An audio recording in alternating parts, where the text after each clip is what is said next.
جو دکھاوے کی عادت ہے، شو آف کی عادت ہے، یہ انسان میں کب پیدا ہوتی ہے اور اس کے پیچھے سائیکولوجیکل ریزنز کیا ہیں؟ ویسے تو ماہرین نفسیات یہ کہتے ہیں کہ جو دکھاوے کی عادت ہے وہ بچپن سے ظاہر ہو جاتی ہے، کیونکہ والدین جو ہے وہ جب بچوں کو کپڑے پہناتے ہیں، جوتے پہناتے ہیں، ظاہری مٹیریلسٹک چیزیں ان کی تعریفیں شروع کر دیتے ہیں، وہیں سے عادت شروع ہو جاتی ہے۔ لیکن اگر آپ تھوڑا سا اس کو ڈیپ ڈاؤن جائیں تو آپ دیکھیں گے کہ جب بچہ بھی دنیا میں نہیں آیا ہوتا تو ایکچولی جو اس کے پیرنٹس کی عادتیں ہوتی ہیں، آئی مین کہ اگر اس کے والد اور والدہ میں شو آف کرنے کی، دکھاوے کی عادت ہے تو ایک طرح سے وہ بچے کے اندر انکلکیٹ پیدا ہونے سے پہلے ہی ہو چکی ہے۔ اوپر سے آپ اس کو ماحول بھی ایسا دے دیں، یعنی وہ آگے ہیں دنیا میں، اب دنیا میں آ کر دیکھا کہ ماں اور باپ بھی ظاہری چیزوں کے اوپر زیادہ جاتے ہیں۔ مثلا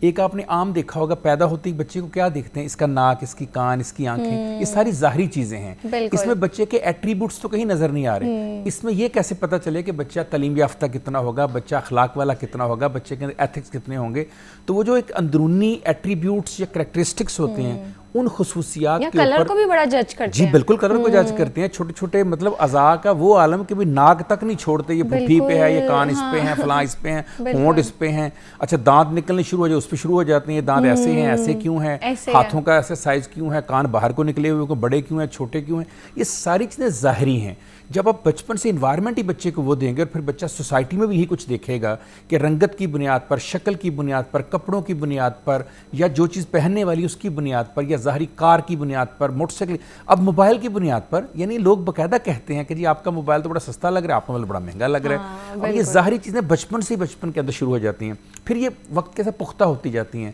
جب آپ اسکول میں جاتے ہیں، ہائی اسکول میں جاتے ہیں، یونیورسٹیوں میں جاتے ہیں، تو ایک جیسے میں نے کہا پیدائش سے پہلے، پھر پیدائش کے بعد کا ماحول، پھر بعد کا ماحول، تو وہ جو ظاہری دکھنے کی چیزیں ہیں نا وہ آپ کی پرسنالٹی کا حصہ بن جاتی ہیں۔ پھر جو اوریجنل خود اعتمادی آپ کی ہوتی ہے، یعنی اصل میں آپ کے اندر جو سیلف کانفیڈنس ہونا چاہیے، سیلف اسٹیم ہونی چاہیے آپ کے اندر، وہ کم ہونا شروع ہو جاتی ہے، اور ظاہری چیزوں سے آپ اعتماد لینا یا لوگوں کے سامنے آنا زیادہ اچھا لگنا شروع ہو جاتے ہیں۔ آپ کا یہ خیال ہوتا ہے کہ جب میں اچھا لباس، اچھے جوتے، اچھی چیز پہن کر جاؤں گا تو شاید اس کی وجہ سے میرے تمام جو عیب ہیں، جو کمیاں ہیں میری، جو ڈیفی، وہ چھپ جائیں گی، جبکہ ایٹریبیوٹس جو ہوتے ہیں وہ ہمیشہ ظاہر ہوتے ہیں، آپ کے لباس میں نہیں چھپتے۔ بالکل ایسے ہی ہے۔ آگے چل کے میں آپ کو بتاؤں گا، بلکہ ابھی آپ اگر کہیں تو میں آپ کو بتا دیتا ہوں۔ سقراط کسی جگہ بیٹھا ہوا تھا،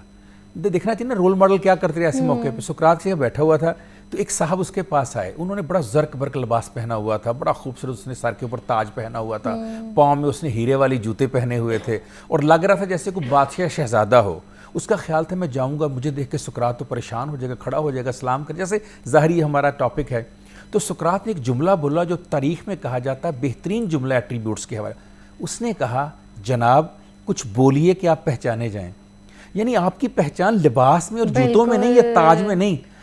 آپ کی پہچان ہے کہ آپ بولتے، کمیونیکیشن کیا ہے آپ کی، اس کو ہم نے پیچھے کر دیا۔ کتنے پیرنٹس یا کتنے سکول ہیں جو بچوں کو کمیونیکیشن سکل سکھاتے ہیں، صرف ظاہری دکھاوا ہم سکھاتے ہیں بچوں کو، اچھا بیگ لے دیں، اچھی بکس لے دیں، اچھی ٹیب لے دیں، اچھا لیپ ٹاپ لے دیں، اچھا موبائل لے دیں، بچے کو بڑے سے بڑا گھر لے دیں، بچے کو ظاہری چیزیں دکھا دیں، پھر بچہ وہی دنیا میں وہی چیزیں پسند کرے گا جو اس نے بچپن سے ویلیڈیٹ ہوتی دیکھی ہیں، جن کی تعریفیں ہوتی دیکھی ہیں، پھر ایٹریبیوٹس کی طرف تو نہیں ہو جائے گا کبھی۔ بالکل کاشف صاحب صحیح کہا، اور میں نے کہیں پہ پڑھا تھا جب انسان کے پاس کچھ نہ ہو نا اس کے کردار میں، شخصیت میں، جس کو وہ پراؤڈلی بول سکے، تو وہ پھر یہ کاسٹ پہ، گاڑیوں پہ، گھر پہ، اس پہ شو آف کرنے لگ جاتا ہے، وہ اندر سے اتنا کھوکھلا ہوتا ہے۔ بہت اچھی بات آپ نے کی، اس کو ہم کہتے ہیں سائیکولوجیکل ماسک۔ ایک ورڈ ہے جو روزانہ آپ استعمال کرتے ہیں کہ پرسنالٹی۔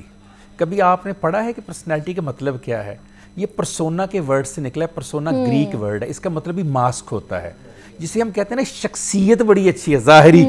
ایکچولی یہ ماسک ہوتا ہے جو ہم نے پہنا ہوا ہوتا ہے۔ بالکل ایسے یہ ماسک ہم کیوں پہنتے ہیں؟ ایکچولی اس لیے پہنتے ہیں کہ ہم اپنے اندر کے کھوکھلے پن کو چھپانا چاہتے ہیں۔